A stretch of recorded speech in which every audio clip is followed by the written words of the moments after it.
paragraphs, and then after this we move on to a very important thing. Again, the reason I have the mark scheme discussed with you before getting into the details of narrative and descriptive is that when you are okay, section A, most students, the majority takes more seriously. They like, we need to know the formats, we need to know how to construct an email, how to draft a letter, how to develop a speech. When it comes to section B, the general consensus is, oh, that's going to be much easier. That's nothing, that's like a slice of a cake. Um, there too, you have a few requirements, a few assessment objectives. So the examiner will not just be focusing on something written in black and white. Okay, we have enough words, you get the grade. No, you have to work equally hard in section B for a grade as much as you would or you think you have to in section A. So when we talk about content and structure of your composition, and we're talking about either narrative or descriptive here, you're basically talking about the highest band being band 5, which means you're getting 9 or 10 out of 10 here. And how do you get that? So this band this particular level or band is described as having consistently effective response to the task. So a wide range of descriptive or narrative features used. So you need to know that content and structure is basically, this is 10 marks. And the next, the other category, which is your language or the quality of your writing, is basically 15 marks. So it's the raw mark for section B is resultantly 25. So what do we do to achieve to be in the highest band or to achieve a 9 or a 10 on 10? You have consistently effective response. And what would we call a consistently effective response? A wide range of descriptive or narrative features used to create a consistently effective, and I'd like to add the word engaging. So it's not just having an effect, and you know, any writing would be effective when it is engaging the audience. It is interesting the reader. If it's not to the reader's interest, if it doesn't have any value for the reader in terms of interest, it's going to fall flat on the ground, right? So you need to think of arousing the reader's interest. That's one thing. And then sustaining that level of interest till the last word is drafted. Structure is clear. So when we talk about structure, we talk about how I just spoke about the conventional structure of a composition, having an intro, the main body, and then the conclusion. So you need to see how you're going to have a sequence in your composition, starting from a point, going to another point, or starting from a point leading to another point, then going back to a point perhaps mentioned beforehand, and then taking it forth from there. So that is your organization, that is you structuring. And a writer has the power of the pen in his hand. So you as a student, you have the might of the pen. So you have to decide. Structure is not something, okay, I have to like write the count from 1 to 10. You might want to begin from 10 and then lead it up to 1, or you might want to begin it from 5, take it to 1, and then from 1 skipping the first 5 links, going to 6. So there's something like, so what I'm going to be putting here graphically is this chronological, very sequential structure. This one, like this, is insipid. It might end up being dull. So what you might want to do is resequencing the first idea that comes to your mind. So you might want to begin from the ending and then 4, 3, 2, 1, or still more, you begin from the ending and then you have tracing how What journey, what kind of journey brought you to that end point with which you're beginning your writing? Either narrative or descriptive, you can be following this. So this is what your structure would be, and you are the captain of your ship. You would decide how you want to structure your writing. Okay, so structure is clear, well balanced, and carefully organized for deliberate effect. If, however, the writing slips down to band 4, what will it lack from what we've just spoken about? A range of descriptive or narrative features used to create a mostly effective response. Structure is mostly clear. अब आप note करो कि वहाँ structure is always clear, it slips down to is mostly clear. So there might be glitches, there might be loopholes. It's not completely altogether clear, balanced and well organized, with some choices made for deliberate effect. And I've just spoken to you about what the choice could be in terms of structure. Okay, style and accuracy is the other 15 marks, which is to do with your use of language, your language usage, your how effectively you're using the tool of the language. It that narrates or specifies style and accuracy, right? So if we are to achieve the top level, which is 5, and the mark range being 13 to 15 on 15, what am I doing? I'm using a wide range. I simply love this adjective for the reason that whenever I walk into physical classroom, my students, I mostly see them actually obsessed with using a higher flown word, a more complex word for another word. See, so I tell them the same thing. I tell them it's not about using a better word every time. It's about using the best word every time. So it's not that I would not want them to write a simple word. I would not want them to write a simple word that doesn't justify the idea, that doesn't best express the idea.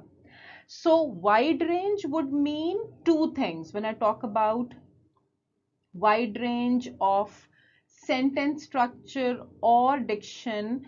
As it is here, it's going to be for me a wide range of well constructed sentences would be all three basic structures, which is simple, compound, and you might want to refer to the previous videos for more detailed lectures on simple, compound, and complex sentences, fanboys, if that rings a bell, right?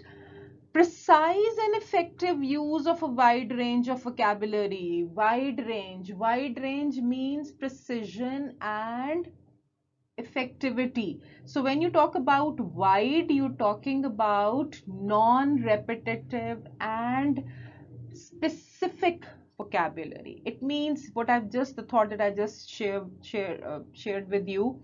It's not about writing a better word. It's about writing, in fact, the best possible word. Okay, so again, that would be the most ideal situation, and that is what you're striving to achieve. If, however, what do we do that makes us slip from level 5 to 4?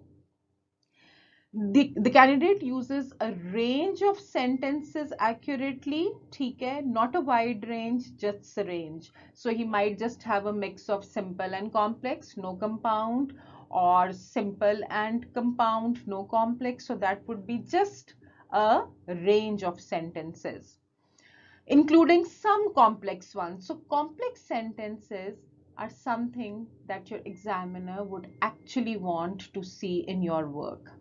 Effective use of a range of vocabulary. Again, range, the adjective is eaten up. So if there is no wide range of vocabulary, you are obviously, you might have instances of repeating words, instances of not using the right word for an emotion, for characterization, for bringing some picture to alive, conjuring up an image when you talk about description, creating an image. So all that is going to lead to you losing level 5 here.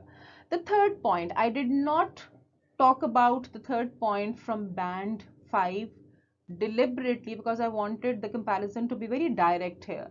So level 5, highly accurate use of complex spelling, punctuation and grammar, and then just accurate use of spelling, punctuation and grammar, including some complex language. So this is how you lose your 2-3 marks. If you feel that language accuracy or mechanical accuracy doesn't play that big a role, it does. It plays a role to the extent that you can be losing marks just because one is a flawless script in terms of accuracy and the other has not that higher level of accuracy. So you're losing 2-3 marks, you are losing a grade.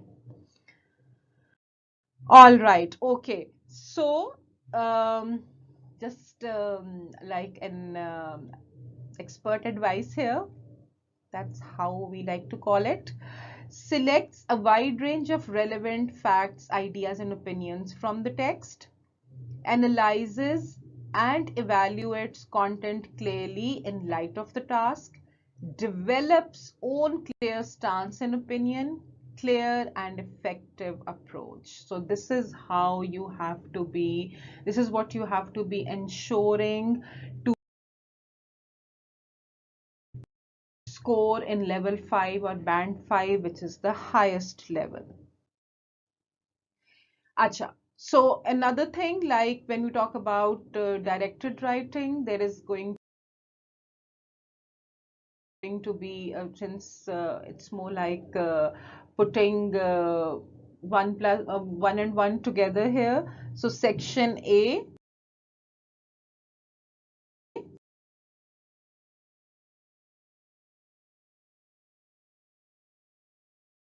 some expert advice, articulate experience and express what is thought, felt, and imagined. Organize and structure ideas by linking paragraphs, something very close to my heart. Disjointed paragraphs don't have an impact on the reader. It starts to sound like a list, and wherever something is not in continuous prose, it ends up as a list. It's going to lose its luster, it's going to lose its power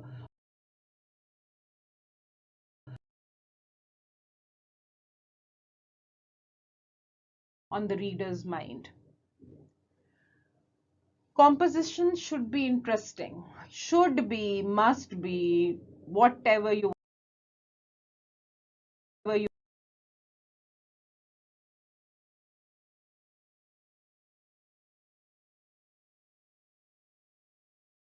want to write. This is the be all.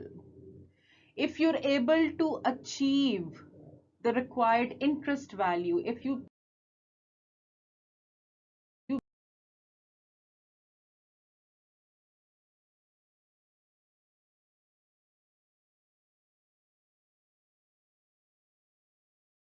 start to program your mind in a way that you can connect with the reader, that's when you are there. Just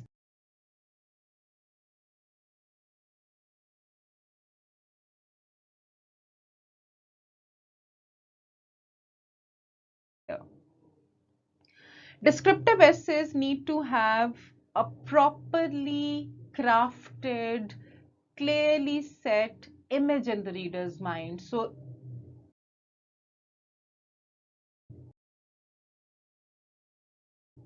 it has to be a well developed mental picture. Narratives need to be complex, need to have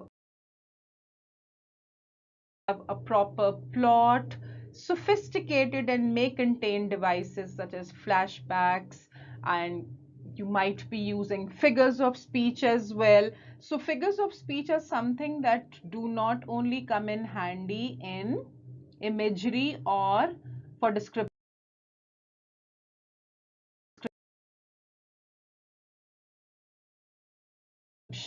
but figures of speech such as simile, metaphor, personification, alliteration, onomatopoeia, hyperbole, then you have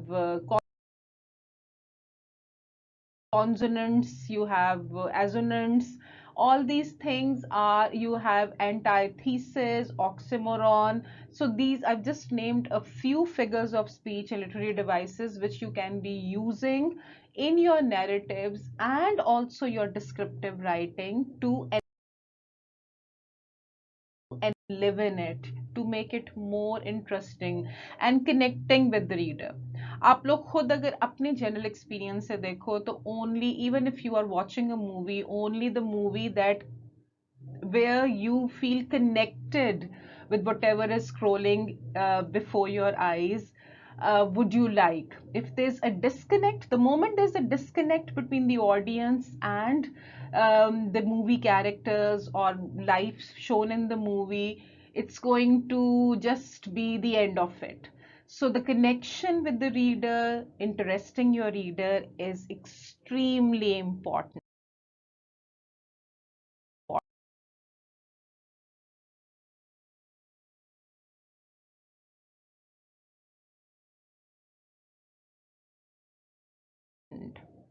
Variety of sentence structures, right? Again, appropriate tenses. Okay, here I want to make a mention of a thing. It's not necessary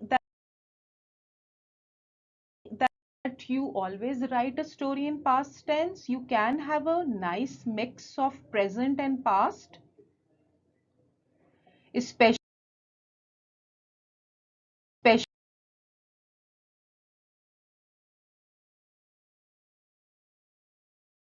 when you are using the flashback technique. You might want to start in the present, and then you take the reader to the past to trace the entire journey to the present moment. ठीक है? But then there shouldn't be a confusion. It shouldn't be a haphazard movement, a disorderly transition from past to present and vice versa. It needs to be a smooth transition. So that has to be there. Wide and precise vocabulary. So I'm going to add the word precise. Very important, and we've already spoken about it. Accurate punctuation and correct spelling. So mechanical accuracy is also extremely important, right? And I have already harped upon its importance when we were going through the mark scheme. All right, so a quick recap: types of essays: narrative, descriptive. Just make sure that you have this checklist followed in your mind. There are two topics which are narrative, there are two descriptive topics. You will choose one topic out of the four. However, I must know what I can write. I can write better before the paper. ठीक है? So this is an evaluation, a self-evaluation that happens before your Cambridge examination and not during it or even your internal examination.